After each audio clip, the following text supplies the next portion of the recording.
Hello and welcome to Eye of Gnosis Tarot. My name is Ewan and welcome back to our Thoth Tarot card tutorial series. Now we've had a bit of a colour palette change here and we'll come to why that is as we go through the Four of Wands. Now if you've not seen the previous videos in this series, there is now a playlist which you can go through and watch from the beginning. You don't have to do that, but it will give a bit more context as to where we're at in the tarot, for the numbers do matter in the Minor Arcana. If you just want to know about the Divinatory Interpretations, there is a timestamp down there in the description, but I do recommend you watch the first part of this video at least once so you have an understanding of why the Divinatory Interpretations are what they are, and give more context to your readings. Otherwise, if you just read it like a textbook, you could be missing some nuance, shall we say, to the reading. So without further ado, let's start with the Four of Wands. Now, like we've said, we had a big change in the colour palette here. It's gone from fiery reds and oranges, which are still there, but to this deep green. So we have four crimson wands crossed at the centre of the card in an 8-spoked wheel of gold. 8 flames flicker between the spokes, whilst a luscious green paints the background. Now, you can't quite see it in the video, but in person this card is a lot more luscious, and it looks a bit pale here, but it is actually very deep. Above we have the zodiac sign of Venus and the zodiac sign of Aries below. The fours form the Sephirot of Chesed, and this translates as mercy, and Chesed is ruled by Jupiter.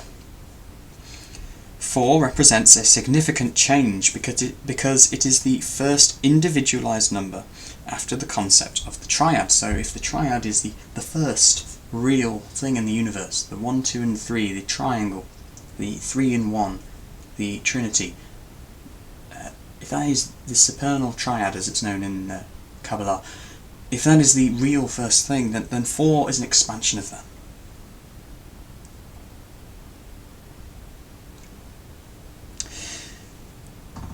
It simultaneously relies on the triad to exist whilst being independent of them. And if 3 is complete, then 4 is completion, which we see down here on the card. And again, I need to get a better quality camera, but I need to see whether anyone's actually watching these videos before I do that. So this is called completion, this card. So 4 is the product of the project of 3. It is stability, destiny, power, expansion, and conversely, limitation. In the Tree of Life, this is expressed as Chesed being the first Sephirot below the Abyss, which separates the supernal triad from its creation. The Abyss represents how 3 is complete without 4, yet there is no reason why 4 can't exist, so here we are. Thus 4 is born, both being separate yet dependent on 3. In the Two of Wands we saw the thunderbolts of Indra symbolising the potential for existence. This facet of energy pre-exists its definition, as we spoke about in that card. It is creativity and power. 4, the doubling of 2, is the potential of that pre-existent energy realised, and it comes through the womb of 3. And if you don't understand what I mean by that, go back to the Three of Wands card and you'll understand what I mean by the 3 having a womb, even to begin with. Thus the concept of Indra, which we spoke about in the Two of Wands, so that's Zeus, Jupiter, Yahweh, Amun, they are born. They are a defined entity created by 4 stability, and an expansion of the higher concepts within the triad. Like 3, 4 is a creator, but of a lower order. It is creating something, but it's not the first creator. This is what the Gnostics, the Gnostic Christians, called the demiurge, the vengeful Old Testament god who falsely believes itself to be the highest being. So 4 exists below the abyss, and it can't see above the abyss, so it knows it exists. So this is essentially like our ego, knowing that we are here, but it can't remember where it came from, and therefore it assumes that it is all. So this is more accurately perhaps a proto-ego in psychology, a version of us that is clearly defined yet still separate from the rest of us, and starts to evolve past our Terrible 2 stage. So Terrible 2s is kind of the beginning of the ego, just testing the waters, and it comes to a climax in our teenage years when we're testing out the different egos we formed throughout our childhood and finding which one is us, or at least what we think we are. But we're not quite there at teenage stage yet. So this proto-ego oversees everything we do, and is the structure through which energy or consciousness is channeled and creates, but it is a mistake to think that it is consciousness or us. It is the conduit of consciousness, which is actually who we really are, and the one thing that we all share, and this is why God is expressed in monotheism as one being, and that's because God in the monotheistic sense is not really a old man on a cloud, it is consciousness. And this is why in Vedic faiths they can sit quite happily with this one God concept, and also have many gods, because consciousness, the universe, is multifaceted and can divide itself, and an echo of it is found in the ego. The ego is like a mini god, hence the demiurge of Gnosticism. And like its originator, it is also multifaceted. 4 is limiting and expansive, because it is both complete and stable. And this sounds like a contradiction. How can something be limited and expansive? Essentially, it's expansive because it's going beyond the 3. But it's also limiting because now it's created a stability. If you look at a cube or a square, it sits quite still, quite firm. And it's not that it can't move, but it's not very easy to move. A triangle is a lot easier to tip over. And as we find with the 5 of Wands, so is a pentagram or a pentagon. 4 is the marriage of masculine and feminine, the divine masculine and feminine.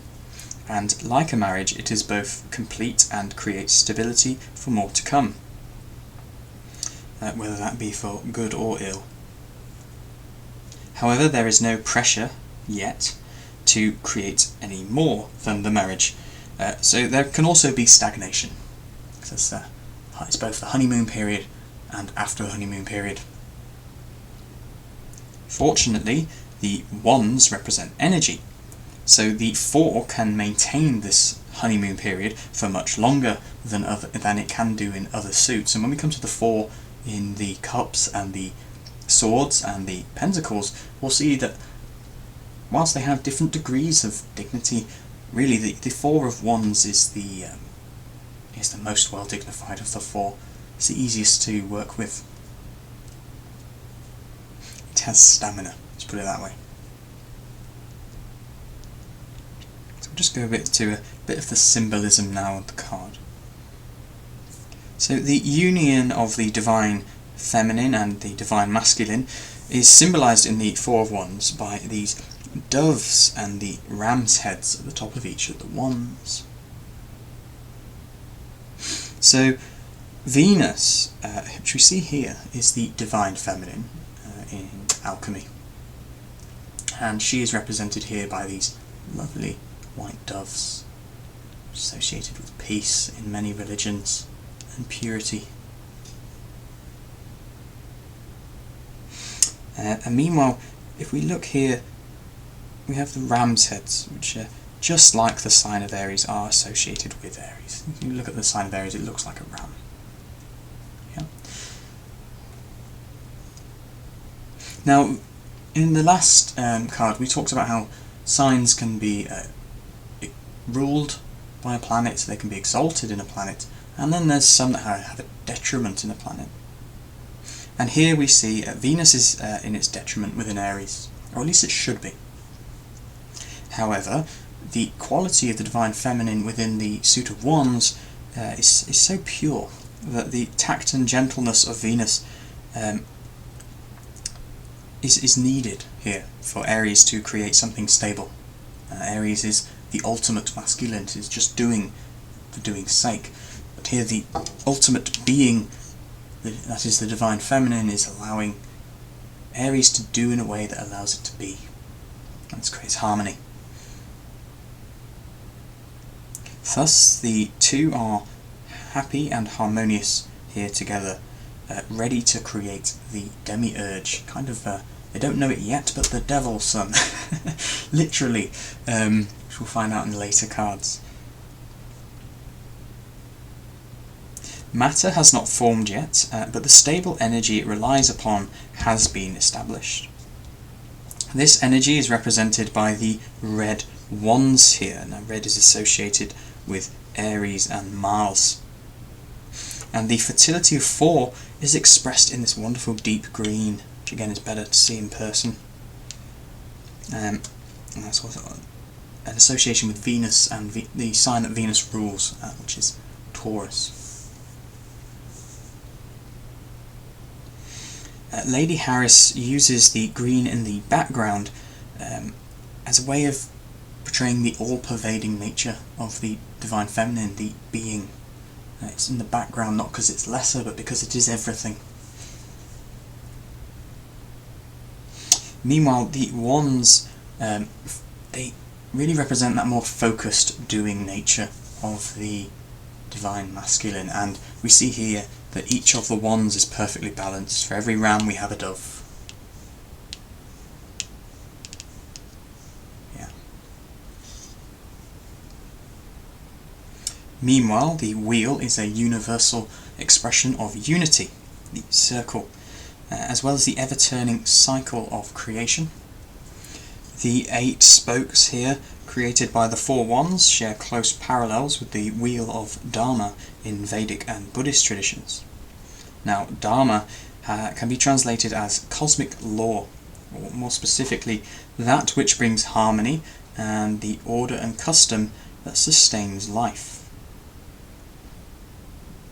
It is akin to virtue, that which we saw in the 3 of Wands. Here we also see parallels to the Sephiro of Chesed, to which the card belongs.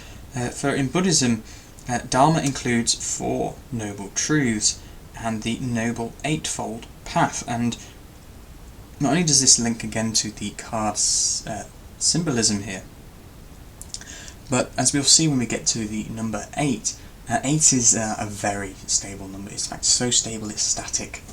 It's a doubling of the 4, but we'll come to that when we come to the 8 of Wands, which is interestingly enough another card with a sign in its detriment.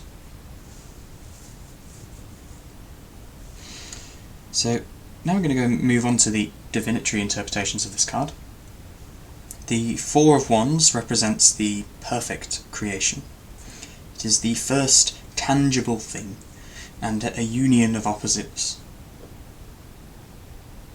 It is stability, power, control and structure.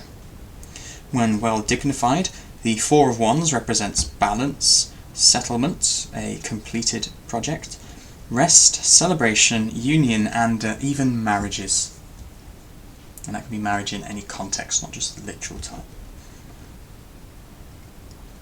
When ill-dignified, the card can represent impatience, unreliability, control, lack of energy, and overestimation. Generally, the 4 of Wands enjoys a harmonious aspect in many tarot readings, as the card itself is harmony. Thus, aside from completion, harmony is perhaps the key word here.